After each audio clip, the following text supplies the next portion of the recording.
Hello student, आपका स्वागत है स्पीच स्टडी चैनल पे। तो फिर से हम लोग लेकर आ चुके हैं पार्ट 3, जो हम लोग प्रीवियस ईयर सीजीएल में पूछा गया क्वेश्चन है उसका डिस्कशन कर रहे हैं। अभी हम लोग जितने भी पूछा हुआ क्वेश्चन है सीजीएल का वो सारे क्वेश्चन को डिस्कशन कर रहे हैं, जिसमें आज को ये तीसरा क्लास देखने को मिलेगा। इसके पहले इसका 2 क्लास हो चुका है। अगर पहले का वीडियो नहीं देखे हैं तो आपको इस चैनल पर एक प्लेलिस्ट देखने को मिल जाएगा जिसमें सीजीएल का प्रीवियस ईयर का क्वेश्चन डिस्कशन किया जा रहा है। चलिए बिना देर किए आज हम लोग इस सेशन को स्टार्ट करते हैं। इसमें इतना ज्यादा क्वेश्चन का रिवीजन कराया जाएगा कि आपको मैथ को देखकर लगने लगेगा कि ज्यादा डिफिकल्ट नहीं है, बहुत सारे आसान तरीका भी बताया जाएगा। लेकिन इस बात को ध्यान में रखना है, जब भी मैथ सॉल्व करेंगे मैथ के लिए सबसे बड़ा चीज होता है प्रैक्टिस। आप जितना ज्यादा प्रैक्टिस कीजिएगा आपका उतना ही क्या होता जाता है, कैलकुलेशन फास्ट होता जाता है। फिर किसी चीज का शॉर्टकट का तरीका अपनाने की जरूरत नहीं पड़ता है। चलिए आज का सेशन हम लोग स्टार्ट करते हैं।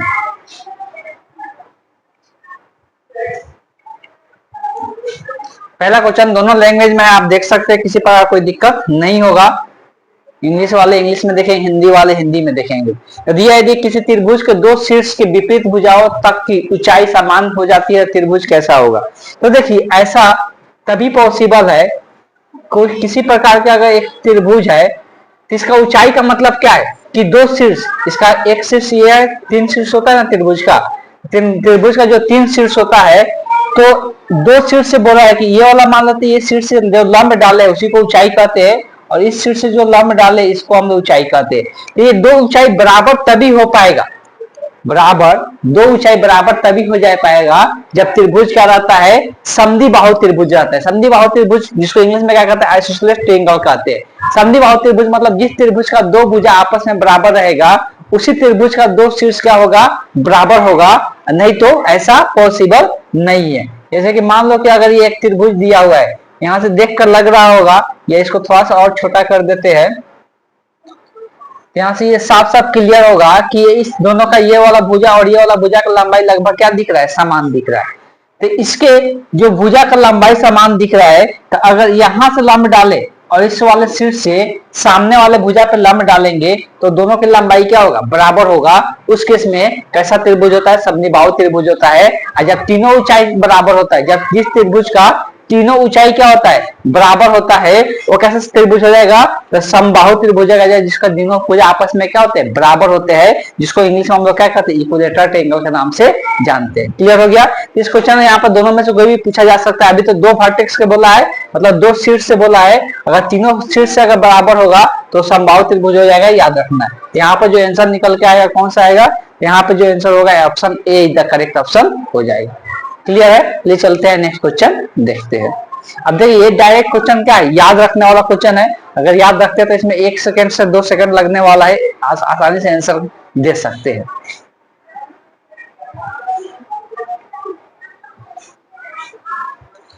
क्वेश्चन बनाते चले, क्वेश्चन पढ़ने के साथ साथ क्या करना है, डायग्राम बनाते चलना है। जब बड़ा क्वेश्चन है तो बिना डायग्राम का नहीं स्टार्ट करना है, तो टाइम टेकन ज्यादा लग जाएगा। बोला एक छेदक रेखा है, मतलब ये क्या है, एक सेकंड है। तो सेकंड किसको बोलते हैं, जो बाहर से आते हुए क्या करता है, वृत्त को प्रतिच्छेद करता है। एक बाहर से आने वाला जो रेखा होता है उसको हम लोग छेदक रेखा कहते हैं, जो वृत्त को काटता है दो जगहों पे, जो क्या करता है, वृत्त को दो जगहों पे काटता है। तो यहाँ पे दो जगहों पे काट रहा है वृत्त को, देख सकते हैं, एक यहाँ पे और एक यहाँ पे। नाम इसका क्या दिया जा रहा है, तो PAB बोला जा रहा है। क्लियर है? बोला गया है कि इस वृत्त का जो केंद्रक है वो क्या है, O है। यहाँ पर कहीं ना कहीं केंद्रक होगा जिसको क्या बोला जा रहा है, O बोला जा रहा है। अब आगे में क्या बोला है, जो इसे A और B पर प्रतिच्छेदक करती है, मतलब वो A और B को पर क्या कर रही है, काट रही है, मतलब वृत्त को कहाँ पे काट रही है, A और B पर। ये पहले ही दिखा दिए दिया। इसमें OP कितना है, तो OP का मान 17 है। यहाँ पे ये केंद्रक है, तो यहाँ से लाइन मिलाएंगे तो ये OP का लाएगा। तो OP हम लोग का दिया हुआ है, यहाँ से लेके यहाँ तक कितना दिया है, तो 17 दिया हुआ है। ये 17 सेंटीमीटर दिया हुआ।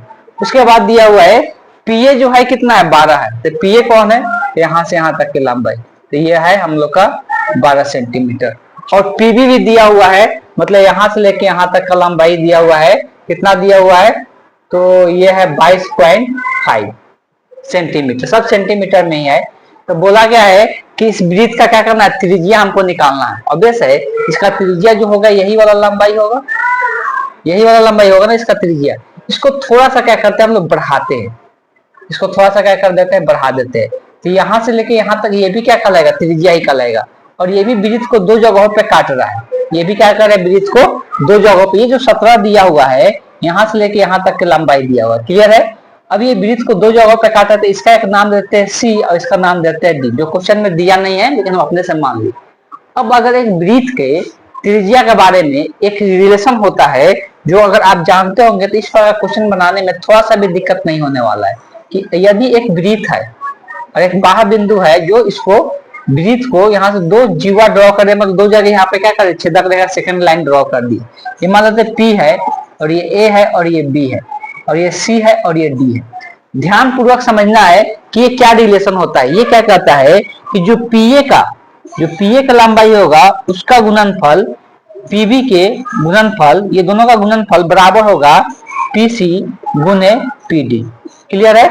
यहां से PA गुने PB बराबर होगा PC गुने PD, ये जहां पर वृत्त को प्रतिच्छेद कर रहा है वहीं का होगा, ठीक है लंबाई। तो ये रिलेशन आपको सबसे पहले आपको ध्यान में रखना, यही रिलेशन हम लोग यहाँ पे यूज करने वाले। बेसिकली हमको निकालना यहाँ पर क्या है, त्रिज्या निकालना है। तो हम त्रिज्या को यहाँ पे क्या मान लेते हैं, x मान लेते हैं। अगर ये यहाँ से लेके यहाँ तक त्रिज्या तो ये x है, ये भी कितना होगा, x होगा। अब रिलेशन को अगर देखा जाए तो इस रिलेशन को कैसे लिखेंगे, यहाँ पर कंसंट्रेट पूरी तरह से बोर्ड पर होना चाहिए। अगर पूरी तरह से बोर्ड पर कंसंट्रेट करते हैं तो किसी पर कोई दिक्कत नहीं है। तो रिलेशन को अगर यहाँ से लिखा जाए तो ये भी वही रिलेशन होगा जो यहाँ पे हम लिखे, यही रिलेशन होगा। सेम डायग्राम में सेम ही चीज है, नाम यहाँ पर सेम दिख रहा है, बस अब आपको क्या करना है कि सबका मान रख देना है। देखिए PA का जो मान है तो PA का मान इसमें कितना दिया है, 12 दिया था, 12 रख दिए। PB का मान, तो PB का मान दिया है कितना, 22.5 है, तो 22.5 रख दिए। बराबर इधर आते थे PC। अब यहाँ पर PC का मान हमको नहीं दिया है, किसका दिया है, PO का दिया है। तो देखिए PC निकालना है, अगर यहाँ से P से O पता है हमको, अगर यहाँ पे P से O पता है, यहाँ से P से लेकर O तक का लंबाई पता है और यहाँ से यहाँ तक ये क्या है, O से C कितना x है, तो हमको सिर्फ ये चाहिए। तो 17 में से x घटा देंगे तो ये वाला निकल जाएगा, मतलब PC का जो लंबाई होगा कितना होगा, 17 माइनस x हो जाएगा। क्या हो जाएगा, 17 माइनस x इंटू गुना करना है, PD लिखना है। PD यहाँ से लेके यहाँ तक है, यहाँ से लेके यहाँ तक कैसे निकलेगा, देखिए यहाँ से लेके यहाँ तक कितना है, 17 है, और इसमें x जोड़ देंगे तो ये PD निकल जाएगा। यहाँ से PD का लंबाई कितना होगा, 17 प्लस x हो जाएगा, क्लियर है। हमको यहाँ से x का मान निकालना है, ऑप्शन रख के भी चेक कर सकते हैं, ये जैसे मन है वैसे निकाल सकते हैं। तो यदि हम 12 गुने कितना आ गया, 22.5, ये a minus B into A plus B के फॉर्मूला यूज करना है। तो 17 का स्क्वायर ए स्क्वायर होगा ना, 17 का स्क्वायर 289 हो जाएगा, माइनस यहाँ पे क्या हो जाएगा, x के स्क्वायर हो जाएगा, यही होगा ना, इसमें और कोई अंतर तो आएगा नहीं। अब देखिए हमको x स्क्वायर का मान निकालना है, तो हमको यही वाला पद को क्या करना पड़ेगा, इधर लेके आना पड़ेगा, इसलिए कि ये माइनस में है। जब इस वाला को इधर लेके आएंगे तो इसको ऊपर लिखते हैं। देखिए यहाँ पर x स्क्वायर इधर आ जाएगा, यहाँ पर 289 यहाँ पे होगा, और ये उधर गुना, ये पूरा टर्म जो है इधर प्लस में है, उधर जाएगा तो माइनस में, तो पूरा को माइनस में लेके चल जाते हैं। 12 गुने 22.5 है, क्लियर है। इसको सॉल्व करना चाहते हैं सॉल्व कर सकते हैं, सॉल्व नहीं करना चाहते हैं तो और क्या उपाय है, और भी बहुत सारा उपाय है। थोड़ा सा यहाँ पे क्या करना है, कैलकुलेशन को फास्ट करना है। 289 है ना, इसमें 12 बचे कितना होता है, 60 होता है, 60 के 0 होता है, 6 बचेगा। 12 दुना का कितना होगा, तो 12 दुना का 24 होगा, 24 और 6 30 होगा, 24 और 6 कितना, तो 12 दुना का 24, 24 6 बचा 6 के, फिर 30 हो गया, फिर 3। अब यहाँ पे क्या देखने को मिलेगा, एक चीज यहाँ पे देखने को मिलेगा कि यहाँ पे 2 अंक तक 0 आ गया, दशमलव के बाद यहाँ 1 अंक, मतलब दशमलव यहाँ पे आएगा, दशमलव के अंत वाले, दशमलव के बाद वाला अंक यहाँ पे क्या आ रहा है, 0 आ रहा है। यहाँ पर कितना है, 9, तो 9 में से 0 घटेगा, इकाई अंक कितना आएगा, 9 आएगा। इधर स्क्वायर है तो इधर क्या बनेगा, रूट बनेगा, मतलब इकाई अंक क्या आने वाला है, 9 आने वाला है। इस क्वेश्चन का जो करेक्ट ऑप्शन होगा क्या हो जाएगा, ऑप्शन डी इधर करेक्ट ऑप्शन हो जाएगा। पूरा सॉल्व करने की जरूरत नहीं, फिर से एक बार इंडिकेट आपको करते, जहां आपको इकाई अंक का नॉलेज है वहां पे आप अप्लाई कर दीजिए, जब इकाई अंक क्या है अलग अलग दिया रहे तब। टाइम वेस्ट नहीं करना। इकाई अंक को फिर से एक बार समझा रहे, इसके पहले पूरा एक सेशन ही हम ले चुके हैं नंबर सिस्टम में इकाई अंक के बारे में, अगर आप नहीं देखेंगे तो जाके देख सकते हैं। देखिए हमको इसमें से इसको हटाना है, लेकिन हमको यहाँ पर दशमलव दिक्कत दे रहा था। क्या दिक्कत दे रहा था, दशमलव दिक्कत दे रहा था, दशमलव दिक्कत दे रहा था। दशमलव हटाने का क्या तरीका, तो यहाँ पर दिख रहा है कि एक तो यहाँ पे आएगा 12 25 60 के 0, 6 बचेगा, 12 गुना का 24, 24 अच्छे कितना, फिर 30 हो जाएगा, फिर जीरो ही हो जाएगा, मतलब दो को जीरो हो गया। लेकिन दशमलव तो सिर्फ एक ही अंक पर लगेगा ना, मतलब इस दशमलव को अब हटा दिया जाए, एक अंक के बाद क्या जीरो, तो जीरो को हट दिया जाए तो क्या बचेगा, यहाँ पर जीरो बचेगा, तो इसका इकाई अंक जीरो होगा, इसका इकाई अंक कितना है 9 है। तो 9 में से जीरो घटेगा, क्या बचेगा, इकाई अंक 9 आएगा, और उधर से रूट लेंगे 9 का, तो 9 का एक ही में दिख रहा है, कौन सा ऑप्शन, ऑप्शन डी में दिख रहा है। तो इस क्वेश्चन का क्या करेक्ट ऑप्शन डी हो जाएगा। तो इसको पूरी तरह से सॉल्व करने की जरूरत नहीं है, टाइम में तो सॉल्व कर भी सकते हैं, नहीं तो उतना भी करने की जरूरत नहीं है। इस प्रकार से आप, लेकिन यहाँ पे जो मेन लॉजिक जो था, ये क्वेश्चन किस पर डिपेंड कर रहा था, इस वाले कॉन्सेप्ट पर, ये सब कॉन्सेप्ट आपको पता होना चाहिए। चलिए चलते हैं नेक्स्ट क्वेश्चन देखते हैं।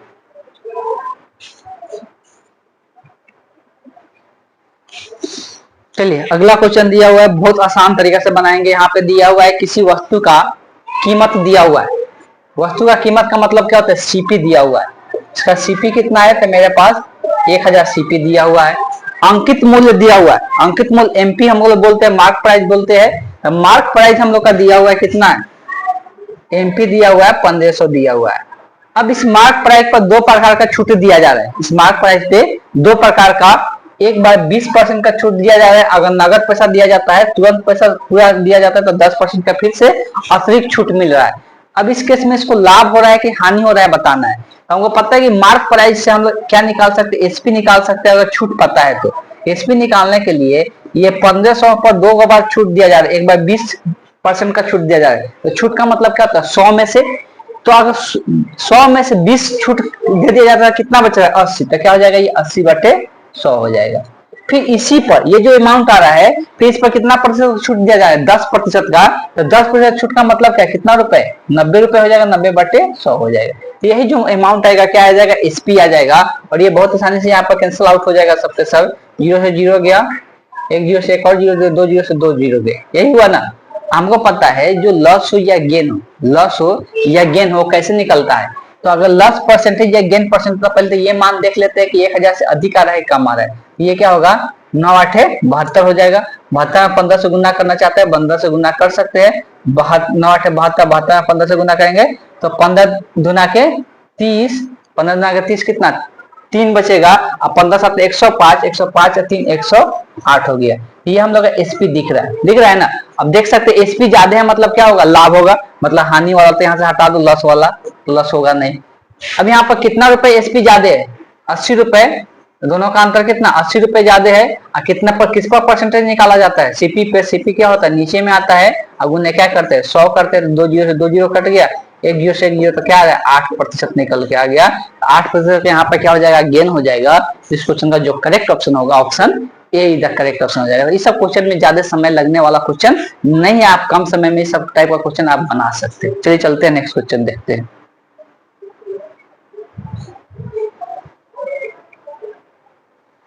आगे यहाँ पे कैलकुलेशन दिया हुआ है।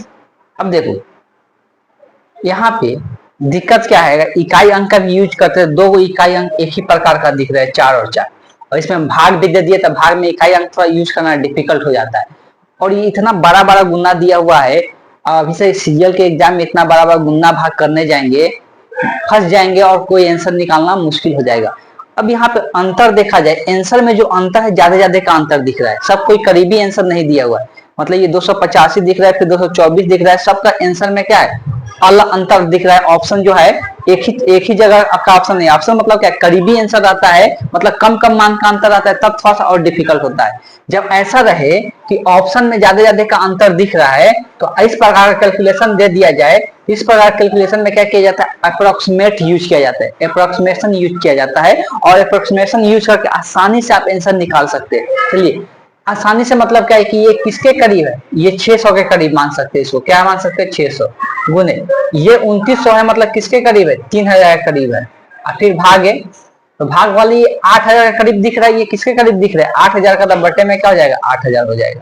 अब इसको आसानी से सॉल्व कर ले, तो 3 जीरो से 3 जीरो यहाँ पे उड़ गया, यहाँ पे अगर काटने की कोशिश करेंगे तो ज्यादा कट नहीं रहेगा, फिर भी कट जाएगा, 8 से ये कटेगा, 8 कितना 8 7 56 होता है, 8 7 कितना 56 होगा, 4 बचेगा, 8 पे 40 होगा, तो 75 हो गया, 75 में 3 से गुना करेंगे लगभग कितना आ जाएगा, तो 75 दुना 75 या 225 होगा, ये क्या आएगा 225। अब ये देख सकते हैं किसके करीब आया, ऑब्वियस है एक ही ऑप्शन दिख रहा है, ऑप्शन बी दिख रहा है। 225 मतलब 224 के करीब आया। इस क्वेश्चन का जो करेक्ट ऑप्शन होगा क्या हो जाएगा, 224 हो जाएगा। बस तो यहाँ पर यही ध्यान रखना है, खास कुछ भी नहीं करना है, बस इतना ही बात ध्यान में रखना है। जब भी ऐसा कैलकुलेशन दे, दिखे कि बहुत बड़ा बड़ा गुना और भाग दिया हुआ है, कभी भी सीजीएल एग्जाम में इतना डिफिकल्ट गुना करने के लिए आपको टाइम लगाने के लिए नहीं देगा। ये तो बच्चे का खेल है ना, कि बच्चा लोग बैठ कर गुना करेंगे, तो ये गुना करने के लिए नहीं दिया है। बेसिकली ये क्वेश्चन ही दिया हुआ है कि आप अप्रोक्सीमेशन यूज करें, और अप्रोक्सीमेशन यूज करके आप इसका आंसर निकाल ले जल्द से जल्द। ज्यादा ज्यादा लगे 20 सेकंड 30 सेकंड देखने को मिलेगा और इस क्वेश्चन का आंसर आप निकाल सकते हैं। चलिए चलते हैं नेक्स्ट क्वेश्चन देखते हैं। क्लियर है? इस प्रकार के अप्रोक्सीमेशन अप्लाई कर सकते हैं जब ऑप्शन में ज्यादा ज्यादा का दूरी के दिख रहेगा तब।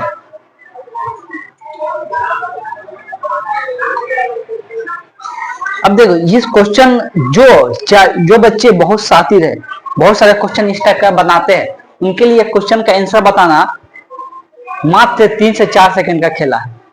इसीलिए बोलते हैं सीजीएल में लगभग 20 क्वेश्चन आपको ऐसा क्वेश्चन देखने को मिलता है कि आप 10 से 12 मिनट में आप सॉल्व कर सकते हैं। बाकी जो 5 क्वेश्चन बचता है तो उसमें टाइम लगता है। तो 5 क्वेश्चन के लिए आप 10 मिनट ले लीजिए, ये लीजिएगा ना, 10 से 12 मिनट ले लीजिए। 20 मिनट में तो आप आसानी से 25 क्वेश्चन कर सकते हैं, लेकिन आपको इतना नॉलेज होना चाहिए और साथ साथ आपका कैलकुलेशन फास्ट तभी होगा जब ज्यादा ज्यादा आप क्वेश्चन को प्रैक्टिस कीजिएगा तब। अब देखिए यहाँ पर क्वेश्चन देखते ही आंसर बता सकते हैं, थोड़ा सा समय लगेगा।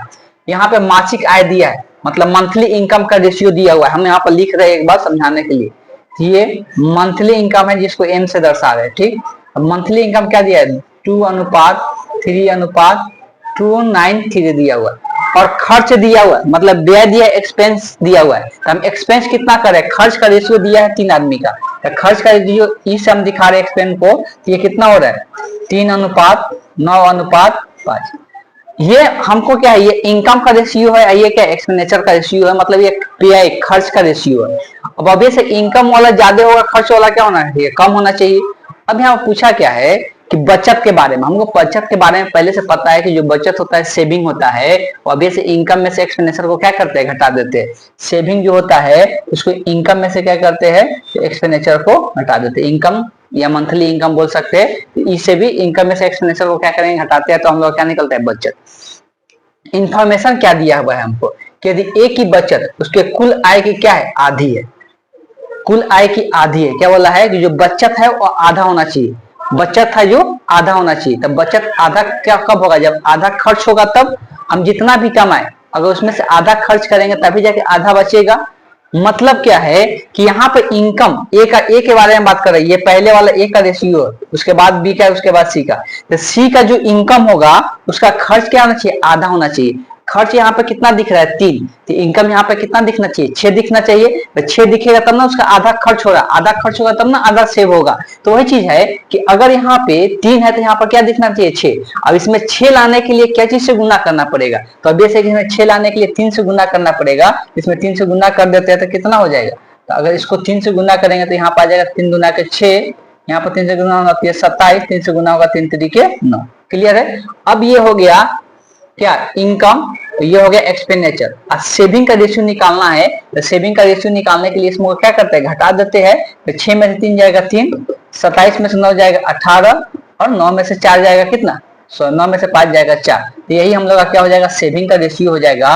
और ऑप्शन मैच करके देख लीजिए, 3:8:4। यहाँ पर ये गलती से लिखाया हुआ है एक्स्ट्रा, ये 3, ठीक, 3:8:4। तो option see the correct option हो जाएगा इस क्वेश्चन में। सब में एक गलती लिखाया हुआ है, उसको हटा देना है, ठीक। तो ये ऑप्शन जो होगा 3:8:8 8 आ जाएगा, तो इसका आंसर जो करेक्ट ऑप्शन होगा सी ऑप्शन हो जाएगा। क्लियर है? इस प्रकार के क्वेश्चन को आप देखते ही बना सकते हैं, बशर्ते कि आपका दिमाग अच्छे तरीके से काम करना चाहिए, आपका प्रैक्टिस अच्छा होना चाहिए। यहाँ पर हम देखें खर्च, यहाँ पर देखें इनकम। क्वेश्चन में क्या बोला कि एक जो कुल आय है आधी होनी चाहिए, मतलब आधी उसके बाद बचा हुआ होना चाहिए। तो बचा हुआ सेविंग जो होना चाहिए उसका आधा होना चाहिए, मतलब उसका एक खर्च भी क्या होना चाहिए, आधा होना चाहिए, तभी जाकर सेविंग आधा होगा। मतलब जो इनकम होगा उससे खर्च आधा होना चाहिए। यहाँ 3 है तो यहाँ पर 6 बनाना पड़ेगा, 6 से बनाने के लिए क्या चीज से गुना करना पड़ेगा, 3 से। तो 3 से गुना करके घटा दिए, सेविंग का रेशियो निकल गया, कुछ भी नहीं करना है, डायरेक्ट आंसर बता सकते हैं। चलिए चलते हैं नेक्स्ट क्वेश्चन देखते हैं।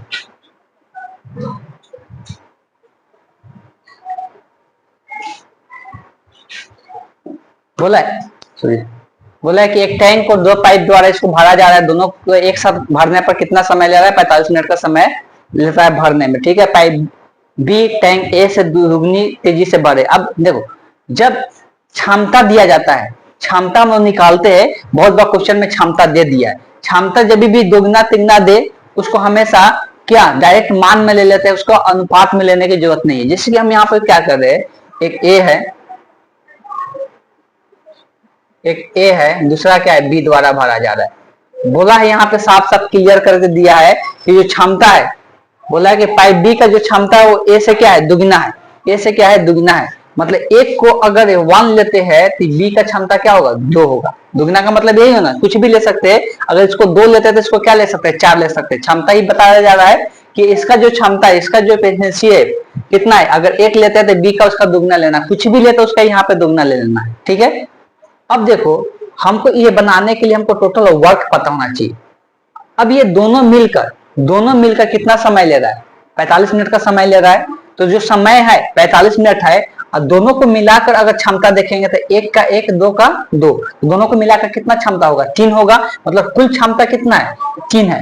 तो हम लोग टोटल वर्क अगर देखते हैं, टोटल वर्क अगर देखते हैं, टोटल वर्क का मतलब क्या है, इसका क्षमता को, टोटल क्षमता को समय से गुना करेंगे, टोटल वर्क निकल के आएगा। टोटल वर्क मेरे पास क्या है, क्षमता है 3, ये कितना है, 45। ये टोटल हम लोग का क्या हो गया, वर्क हो गया। क्लियर है, ये हम लोग का टोटल वर्क हो गया।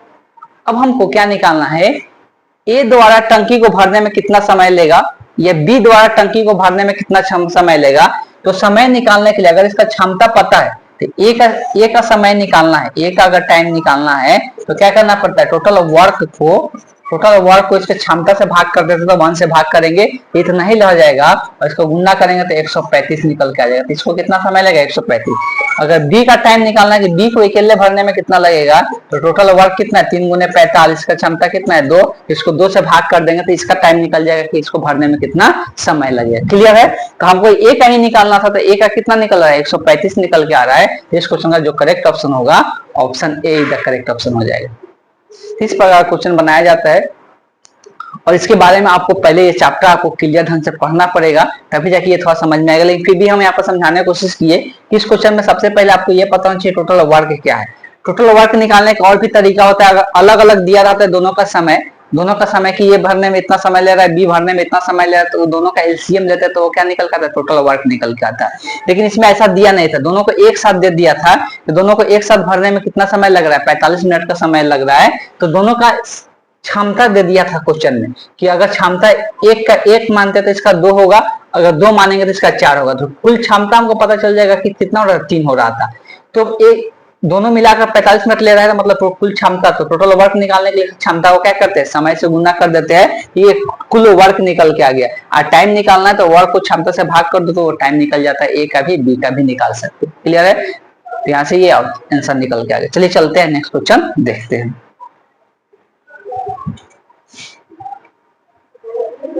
चलिए अगला क्वेश्चन देख सकते हैं कि एक 16 मीटर लंबी एक वृत्ताकार दौड़ है, वृत्ताकार दौड़ पूरा करना है 16 मीटर का, वृत्तीय पाथ में दौड़ना है, 16 मीटर का वो राउंड है, ठीक है।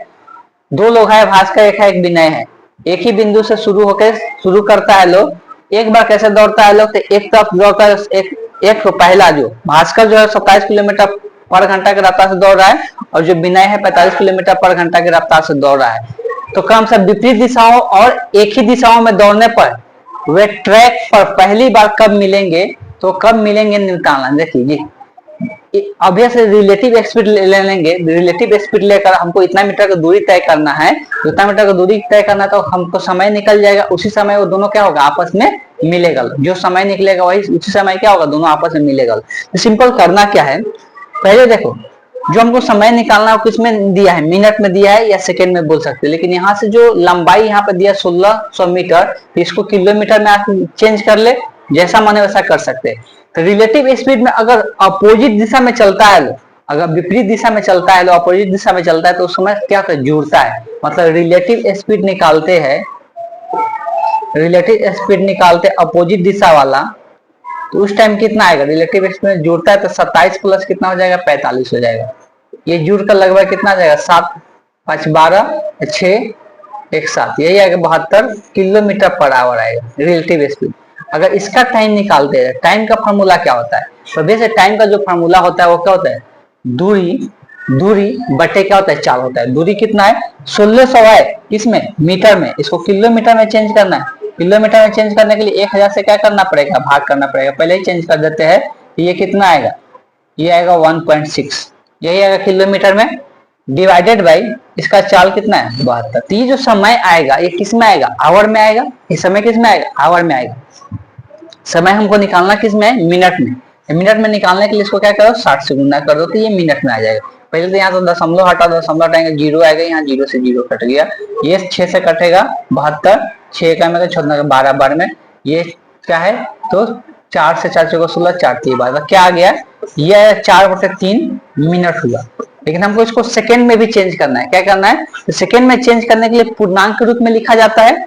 अब पूर्णांक के रूप में लिखेंगे तो यहाँ पर देखो कितना आएगा? 1/1/3 आएगा। ये आएगा 3 का मेगा 3 1 4। तो ये जो एक आ गया ये 1 मिनट हो गया। क्या आ गया? ये 1 मिनट हो गया। अब इसको सेकंड में चेंज करने के लिए तो 1/3 को सेकंड में चेंज करने के लिए 60 से गुना कर दो। ये 60 से गुना करेंगे तो कितना आएगा? 20 हो जाएगा। 26 होगा ना, फिर 20 मिनट 20 सेकंड निकल के आएगा। मतलब 1 मिनट 20 सेकंड लगेगा। 1 मिनट 20 सेकंड यहाँ पर एक ही ऑप्शन में दिख रहा है, ये वाला। तो अगला निकालने की भी जरूरत नहीं। अगला निकालना चाहते हैं निकाल सकते हैं। इसलिए सेम दिशा में जब चलेगा तो ये जो होता है चाल जो होता है माइनस होता है। तो सेम जब दिशा में चलेगा उसका निकालना चाहते हैं तो जो चाल आएगा कितना आएगा? 45 में से 27 घटेगा। 45 में से अगर 27 घटाते हैं तो कितना बचेगा? 25 18 बचेगा। तो ये आएगा 18 किलोमीटर पर आवर आएगा चाल। अब इसका समय निकालना चाहते हैं तो ये कितना लिखा है? दूरी तो वही है, चाल जो है 18 हो जाएगा। अब इसको क्या समय को यहाँ पर मिनट में बदलने के लिए 60 से गुना करना पड़ेगा। सेम प्रोसेस होगा। यहाँ से ये कट के जीरो होगा, जीरो से जीरो कट गया, 36 18, ये क्या आ गया? 16/3 आ गया। इसको पूर्णांक में चेंज किया जाए तो कितना? 5 3 15, 1 × 3 तो ये 5 क्या हो गया? 5 मिनट हो गया। और जो बचा हुआ उसको सेकंड में चेंज करना, तभी देखेंगे 1/3 का सेकंड कितना आता है? 20 सेकंड आता है। तो 5 मिनट 20 सेकंड दिख रहा है कि पहला ही ऑप्शन में है, इसलिए इस क्वेश्चन में जो करेक्ट ऑप्शन होगा ऑप्शन। तो यहाँ पे जब सीजीएल का क्वेश्चन सॉल्व कर रहे, ऑब्वियस है कि ऑप्शन से सॉल्व करना है। तो पहला ऑप्शन आ गया, दूसरा पहला ऑप्शन रिपीट कहीं पर भी नहीं कर रहा है। जब रिपीट ही नहीं कर रहा है तो दूसरा चेक करने की क्या जरूरत है? डायरेक्ट ऑप्शन टिक करेंगे, आगे चलेंगे, टाइम बर्बाद करने की जरूरत नहीं। चलिए चलते हैं, नेक्स्ट क्वेश्चन देखते हैं।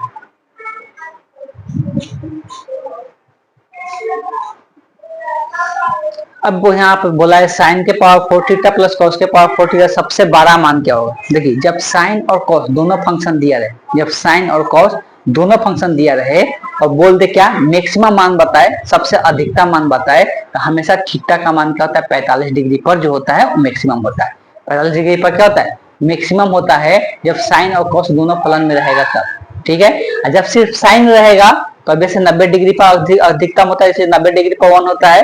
और सिर्फ कॉस रहेगा तो कॉस 0 डिग्री पर 1 होता है, तो 0 पर अधिकतम होता है। तो ये सब एंगल थोड़ा बहुत ध्यान में रखना है इस टाइप का क्वेश्चन सॉल्व करने के लिए। यहाँ पे इस क्वेश्चन में कुछ भी नहीं करना है, बस यहाँ पर थीटा का मान 45 रखना है और 45 रख के निकाल लेना है। 45 डिग्री का मान कितना होता है? किसको याद है? तो बता सकते हैं 45 डिग्री का मान 1/√2 होता है। यहाँ पे 1/√2 के पावर कितना होगा? तो 1/√2 के पावर 4 प्लस 1/√2 के पावर 4। कुछ नहीं करना है, 1 का पावर 4 1 ही रहेगा। √2 को 4 बार लिखना है, √2 गुने √2 गुने √2 गुने √2। तो 2 को √2 से 2 आएगा, यहाँ से 2 आएगा तो कितना आएगा? ये 4 आएगा। तो यहाँ पर आ जाएगा 4 और ये सेम है तो 1/4 आ जाएगा। जब नीचे का सेम है तो ऊपर डायरेक्ट जो है तो 2 कितना 4 हो जाएगा, ये कटेगा 1/2 में, तो यहाँ पर 1/2 हो गया। लेकिन कोई ऑप्शन ही मैच नहीं कर रहा है।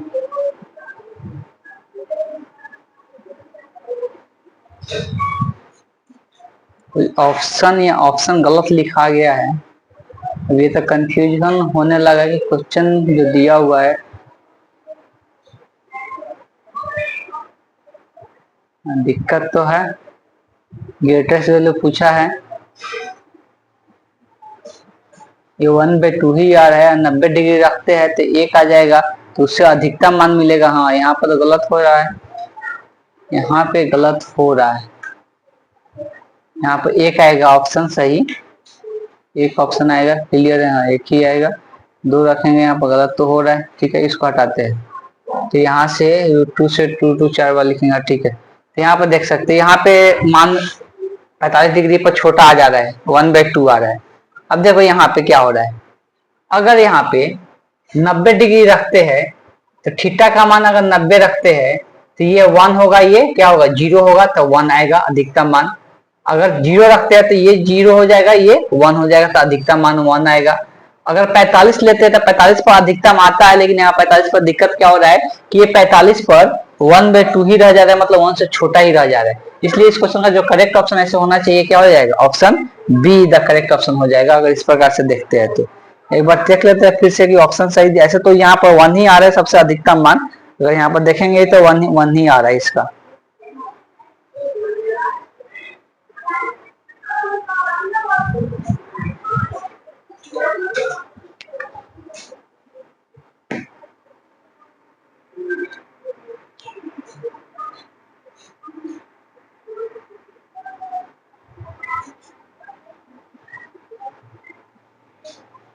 ठीक है, ऐसे भी देखने से पता चल रहा है कि इसका 1 ही आएगा। 1 से तक यहाँ पर देख 45 डिग्री पर, हाँ एक और चीज चेक कर लेना है, 45 डिग्री पर मैक्सिमम देखने को मिलता है, अधिकतम होता है। लेकिन अगर 45 डिग्री मान रखने से 1 से छोटा आ जा रहा है तो 90 और 0 पर भी चेक कर लेना है कि अधिकतम कितना आ रहा है। 1 से अगर उससे 12 मान आएगा तो वही उसका आंसर होगा, तो यहाँ पर option be the correct option हो जाएगा। चलिए चलते हैं नेक्स्ट क्वेश्चन देखते हैं।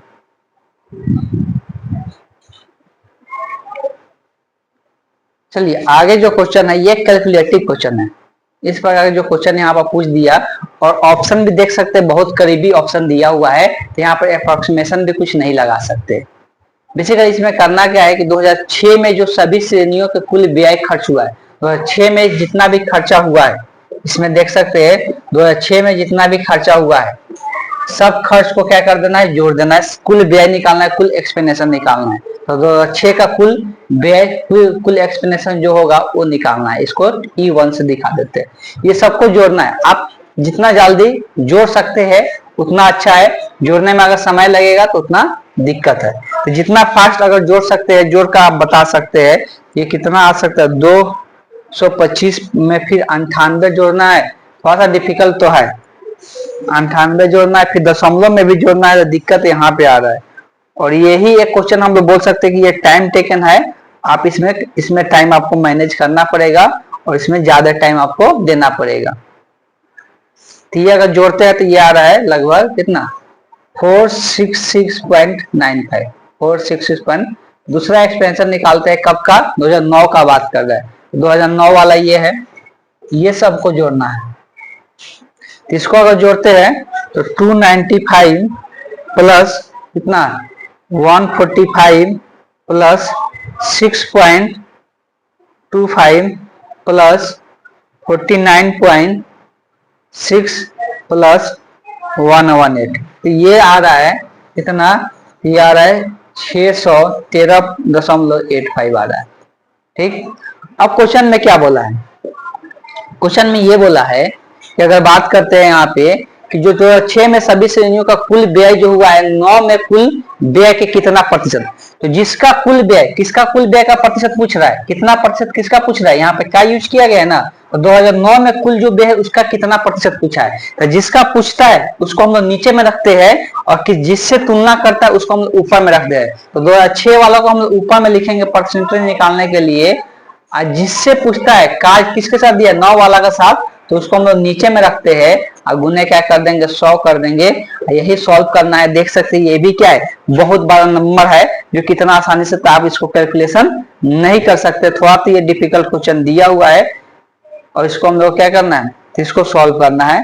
तो देख सकते हैं इसको अगर सॉल्व करते हैं, आप खुद यहाँ से लगभग भी निकालने की कोशिश कर सकते हैं, लेकिन यहाँ पे दिक्कत ये है कि ऑप्शन भी बहुत करीब दिया हुआ है, दशमलव के 2 अंक तक निकालना है, ऑप्शन भी 2 ऑप्शन बहुत करीब दिया हुआ है। ये जो आएगा 76.07% आएगा, और 9 नहीं आएगा, 07% देखने को मिल जाएगा अप्रोक्सीमेट अगर निकालते हैं तो ये कैलकुलेटिव क्वेश्चन है, मान सकते हैं।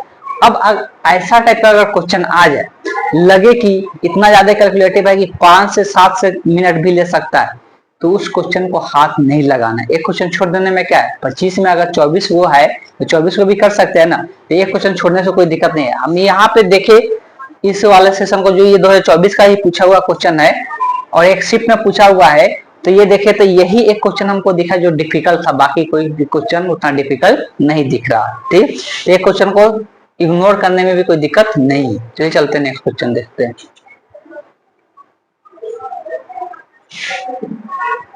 ये जिनको मैथ आता है देखते हैं बहुत जल्द बना सकते हैं, इसमें कोई टाइम लगने वाला ही, जीरो आंसर ऐसे दिख रहा है इसका। सोचेंगे लोग कैसे, अब जो बच्चे को नहीं आते उनको सोचना पड़ जाएगा कैसे। यहाँ पर 2x प्लस 7y दिख रहा है और यहाँ 4x स्क्वायर, यहाँ पर 49, मतलब ये 2 का स्क्वायर दिख रहा है, यहाँ पर 7 का स्क्वायर दिख रहा है। सिंपल है, तो उसको लिख सकते हैं 2x का द होल स्क्वायर एक साथ लिख सकते हैं और 7y के द होल स्क्वायर लिख सकते हैं एक साथ, और डिवाइडेड बाई क्या है 2x प्लस 7y, प्लस में क्या है 7y माइनस 2y। तो पहले इसको सिंप्लीफाई करते हैं। ये फार्मूला होता है ए स्क्वायर माइनस बी स्क्वायर का, ये फार्मूला होगा ए स्क्वायर माइनस बी स्क्वायर का। तो यहाँ से ए क्या होता है, ए माइनस बी होता है, ए minus B into A plus B होता है, यही होता है ना। ये फार्मूला यूज कर लिए और नीचे में सेम चीज यहाँ पे है 2x प्लस 7y। अब यहाँ पर प्लस में 7y माइनस में 2y, तो ये तो यहाँ से क्या हो जाएगा, कट जाएगा। सिंपल बच्चा क्या है यहाँ पे, बच्चा यहाँ पे 2x माइनस 7y, इधर क्या है प्लस 7y माइनस 2x दिख रहा है, अपोजिट साइन दिखा है, ये सब कट के क्या बच जाएगा, जीरो बच जाएगा। सिंपल है बहुत, इसमें कुछ खास करना नहीं था। तो अगर इस टाइप का आप क्वेश्चन देखते ही समझ जाते हैं, मतलब आपका कैलकुलेशन बहुत अच्छा है, आप कैलकुलेट कर सकते हैं, ये सब टाइप का क्वेश्चन बहुत कम सेकेंडों में बना सकते हैं। इस क्वेश्चन का जो करेक्ट ऑप्शन होगा option B, D the correct option हो जाएगा। चलिए चलते हैं नेक्स्ट क्वेश्चन देखते हैं। ये तो कोई भी देखते ही बोल देगा कितना आंसर होगा। एक त्रिभुज का बात किया जा रहा है, एक त्रिभुज में तीनों कोनों का योगफल 180 डिग्री होता है, जिसमें दो कोण दे दिए है, दो कोनों का योगफल कितना है 84 है। तो बचा हुआ एक कोण का बता देना है, तब ना 180 पूरेगा। तो बचा हुआ एक कोण कितना होगा, जो मिलकर 180 हो जाएगा। एक 84 दे दिया है और 180 पहुंचाना है, तो बचा हुआ कितना होगा 96 होगा। 96 में 84 जोड़ेंगे तो 180 होगा ना, 96 में 84 जोड़ेंगे तो 180 होगा, तो बचा हुआ एंगल जो होगा 96 होगा। देख के ही बता देना है, कुछ करना ही नहीं है, सिंपल है। इस टाइप का क्वेश्चन बहुत समय बचाने वाला है, मात्र 1 से 2 सेकंड में आप आंसर टिक करके निकल जाइएगा। तो ये सब क्वेश्चन में टाइम आपको बचत करना है। चलिए चलते हैं नेक्स्ट क्वेश्चन देखते हैं। ये सब का सब 2024 में पूछा हुआ क्वेश्चन है। अब यहाँ पे आ गया, सिंपल बोला है कि त्रिज्या दिया हुआ है और ऊंचाई दिया हुआ है, त्रिज्या दिया हुआ है, ऊंचाई दिया हुआ है, शंकु का आयतन। ये पूछने वाला बात ही नहीं। शंकु का आयतन का जो फॉर्मूला होता है क्या होता है, पाई आर स्क्वायर एच, यही होता है ना। अब यहाँ पाई का मान सबको पता है कितना रखना होता है, 22/7 रखना है। आर का मान 3.5, तो इसको 2 बार गुना में लिखेंगे 3.5। अब गुने एच, तो एच का मान कितना होगा, एच का मान यहाँ पे 18 हो जाएगा। अब देख सकते हैं ऑप्शन में साफ साफ दिख रहा है कि यहाँ पे दशमलव में आंसर है नहीं, मतलब यहाँ पे दशमलव रहने वाला नहीं है, मतलब दशमलव के बाद 2 जीरो आने वाला है। तो 2 जीरो हमको यहाँ पे आने वाला है, तो सबसे पहले दशमलव हटा देते हैं। यहाँ पे हो जाएगा 10, यहाँ पे हो जाएगा 10, होगा ना। 7 से कटेगा 7 पचे 35, पहले यहाँ पे 5 7 पचे 35, तो यहाँ 5 से ये 2 मरतबे कट जाएगा, 2 से ये यहाँ 11 काट देते हैं, और ये भी कट जाएगा 7 बार में, और ये यहाँ पे 5 बार में, 2 बार में, 5 गुना 10। काटने में टाइम नहीं करना, बस यही बचा। क्या बचा ऊपर में 11 गुने 7 गुने 9, या तो गुना करना तो कर सकते हैं, तो यूनिट प्लेस डिजिट भी देख कर बता सकते हैं, लेकिन यूनिट प्लेस डिजिट सबका 1 दिख रहा है, तो इसलिए गुना करना पड़ेगा। तो ये क्या होगा 7 9 63, और 63 में 11 से गुना करना आसान होता है, 3 6 3 9 6। ले आंसर गलत आ गया, क्या गलती कर दी है, ऐसा क्या गलती किए आंसर गलत आ गया, कुछ गलत दिख रहा है क्या? जल्दी जल्दी जल्दी, टाइम नहीं, जल्दी बताना है कहाँ पे गलती हो गया। 22/7, 7 बजे 35, 5 गुना के 10, 11 मरतबे, यहाँ से 5 से 7 बजे 35, 5 गुना के 10, 9 गुना के 18। अच्छा ये क्या बोला है 100, ये शंकु बोला है, कौन बोला है, कौन विलन नहीं है, तो शंकु जो होता है इसमें क्या हो जाता है 1/3 हो जाता है, ये मिस्टेक हो रहा था। तो 1/3 कर देना है इसका, यहाँ से मिटा देते हैं 1/3 है तो ये 3 से और कट जाएगा 7 तो 21 होगा, 21 में 11 से गुना होगा तो 1 2, 21 में 11 से गुना होगा तो 1 2 2, अगर 221 आ जाएगा तो option be the correct option हो जाएगा। बस यहाँ थोड़ा सा मिस्टेक हो रहा था कि हम दिखाई नहीं दिए कि कौन पूछा हुआ है। कौन का जो आयतन होता है 1/3 पाई आर स्क्वायर एच होता है, और वही जो बेलन का बात करते हैं तो सिर्फ पाई आर स्क्वायर एच होता है। ठीक, चलिए चलते हैं नेक्स्ट क्वेश्चन देखते हैं।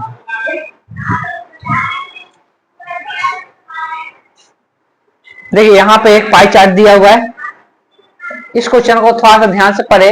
पाई चार्ट यहाँ पर एक बार देख लेना है क्या दिया हुआ है, सबका परसेंटेज दिया हुआ है, ए का, बार एन का, पी का, क्यू का, आर का, बी का। बस ज्यादा और क्वेश्चन भी पढ़ने की जरूरत नहीं है, डायरेक्ट यहाँ पर अगर ये समझ में नहीं है तब जाकर ऊपर का पढ़ने का जरूरत है।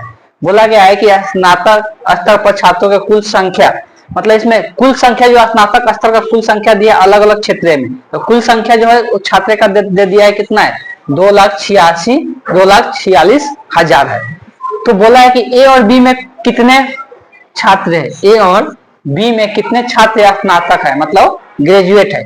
तो ए और बी का बोला है, तो ए और बी का निकालना है। कुल दिया हुआ है कितना है 2,46,000 ये दिया है ना, हमको ए और बी का निकालना है। तो ए 17% है और बी कितना है 14% है। 17 कितना होता है 31 होता है, मतलब इसका 31% निकाल लेना है हमको। 31% कितना होगा 31/100 हो जाएगा, 2 जीरो से 2 जीरो गया। ध्यान देना है यहाँ पे बहुत आसान क्वेश्चन है, ऑप्शन से भी बना सकते हैं। हमको पता है कि एक जीरो यहाँ पर बच रहा है, सब में एक जीरो है, यहाँ पर भी है, यहाँ पर भी है, यहाँ पर भी। अब जीरो वाला बाद अंक देखो, यहाँ 7 यहाँ 9 है, यहाँ पे क्या है 6 है, अलग अलग है। तो अब यहाँ पर जीरो तो छाट दिए, जीरो हो जाएगा। इकाई अंक क्या आएगा, एक में यहाँ पर 6 से गुना होगा तो इकाई अंक क्या आएगा 6 आएगा। तो ऑप्शन इसी में सिर्फ दिख रहा है जिसका इकाई अंक यहाँ पर क्या जीरो को छोड़कर यहाँ पर 6 दिख रहा है, तो ऑप्शन क्या हो जाएगा ए हो जाएगा। तो बाकी गुना भी करने की जरूरत नहीं है। तो हम बार बार बोल रहे हैं कि ट्रिक वहां पे अप्लाई किया जाता है जहां पे अप्लाई हो सके। अब यहाँ पे ऑब्वियस है कि इतना कैलकुलेटिव यहाँ पर गुना करके हम टाइम क्यों वेस्ट करें, यहाँ पर इसमें इसको गुना करेंगे 31 में से गुना करके आंसर क्यों निकालें, जब मेरे पास दिमाग है इतना कर सकते हैं। ये कोई ट्रिक नहीं है, आप कैलकुलेशन आप बहुत ज्यादा करते हैं तभी जाके इस प्रकार का दिमाग लगता है। कैलकुलेशन अगर क्वेश्चन नहीं बनाइएगा तो इस प्रकार का आप दिमाग नहीं लगा पाइएगा। कोई भी आपको यूट्यूब चैनल वाला बोल दे कि ये ट्रिक है पढ़ लो, तो ऐसा कुछ नहीं होता है। आप कैलकुलेशन ज्यादा करते हैं तो ऑटोमेटिक ये सब दिमाग काम करेगा। यहाँ पर एक जीरो आ गया, आप सोचेंगे कि इकाई अंक इसका जीरो है, इकाई अंक 3 को ऑप्शन में, तो इकाई अंक वाला क्यों लगा है, लेकिन यहाँ पर भी लगा सकते हैं अगर आप दिमाग लगाए तो। इकाई अंक तो जीरो है तो 3, लेकिन इकाई अंक के बाद वाला अंक जो है अलग अलग है। इस कारण से हम क्या किए, जीरो को छोड़ दिए, जीरो तो है ही, उसके बाद का इकाई अंक का मतलब दहाई अंक निकाल दिए। कहने का मतलब ये है, तो एक में 6 से गुना होगा 6 ही आएगा, तो 6 इसी में दिख रहा है, तो इसलिए कौन सा ऑप्शन सही हो जाएगा, option A the correct option हो जाएगा। क्लियर है, चलिए चलते हैं नेक्स्ट क्वेश्चन देखते हैं। तो आज का यही लास्ट क्वेश्चन, एक और होना चाहिए था, नहीं है, छूट गया क्या, कितना नंबर 13 ना, यही लास्ट है। ठीक है, ये आज का यही लास्ट क्वेश्चन था। ऐसे 12-13 question daily by daily discussion आपको देखने को मिलेगा, और जितना भी प्रीवियस ईयर क्वेश्चन पूछा हुआ है और साथ साथ जो भी ट्रिक अप्लाई किया जाएगा वो सारे डिस्कशन जहां पे आप अप्लाई कर सकते हैं वो तरीका समझाया जाएगा किस प्रकार से आप अप्लाई कर सकते हैं। चलिए, वीडियो पसंद आया तो वीडियो को और लोगों के पास शेयर करें और चैनल को सब्सक्राइब करें और बेल नोटिफिकेशन को ऑन कर ले कि नए वीडियो का अपडेट आपको मिलते रहे। Thank you.